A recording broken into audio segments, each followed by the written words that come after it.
समय को देखते हुए बाबा ने कहा कि संपन्न बनो। बाबा ने कहा कि जो बाप समान बच्चे हैं उनकी विशेषता होगी वो निर्विघ्न, सदा निर्विघ्न रहेंगे, निर्विकल्प और निरअहंकारी रहेंगे। फिर बाबा ने कहा कि जो स्वतंत्र आत्मा है उसकी निशानी वो सभी देहधारी आत्मा के संबंध संपर्क में आते हुए भी आकर्षित नहीं होगी, सबसे न्यारे और भगवान के प्यारे बनकर रहेंगे। फिर बाबा से हमने बाबा के बनने के बाद तुरंत जन्मते ही वायदा किया है। कौन सा वायदा?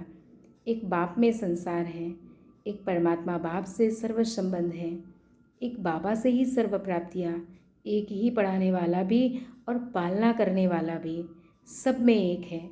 चाहे परिवार भी हैं तो भी ईश्वरीय परिवार है। बाबा के बने तो बाबा का परिवार हमें मिला है, तो परिवार भी एक बाप का है। फिर बाबा ने हम बच्चों को सभी खजानों से, सर्वशक्तियों के खजानों से, वरदानों से मालामाल कर दिया है और जिम्मेवारी भी बाबा ने ले ली है। लेकिन बाबा कहते हैं कि सिर्फ मुझे याद करो तो सर्व प्राप्ति के अधिकारी आप हो ही। और बाबा ने कहा, बाबा को हमने वायदा किया कि बाबा आप हमारे और हम आपके। तो बाबा पूछते हैं ये वायदा पक्का है ना, याद है ना? तो बाप कहते हैं खजानों को सदा स्वप्रति और विश्व कल्याण के प्रति कार्य में यूज़ करो। फिर बाबा ने कहा कि सदा निर्विघ्न रहना है। तो दो शक्ति, वैसे तो बहुत सारी शक्तियाँ हैं लेकिन दो मुख्य शक्ति है, एक सहन शक्ति, दूसरी रियलाइजेशन की शक्ति।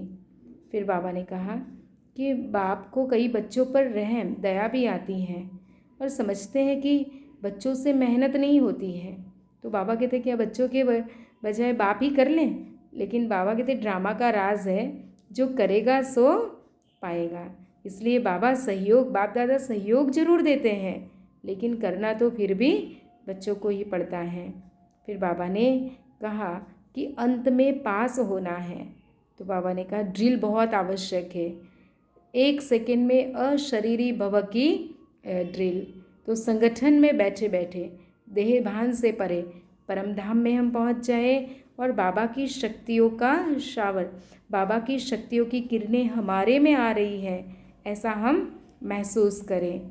तो बाबा ने कहा कि इस स्थिति में स्थित होने वाले को कोई भी आकर्षण अपनी तरफ आकर्षित नहीं करेगी।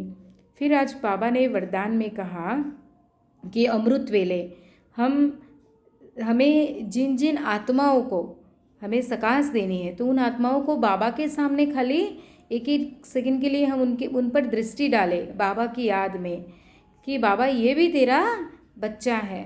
तो बाबा ने कहा कि ऐसा करने से वो आत्माएं स्वतः भगवान की तरफ आकर्षित भी होगी और बाबा से सूक्ष्म में शक्तियाँ और वरदान भी प्राप्त करेगी।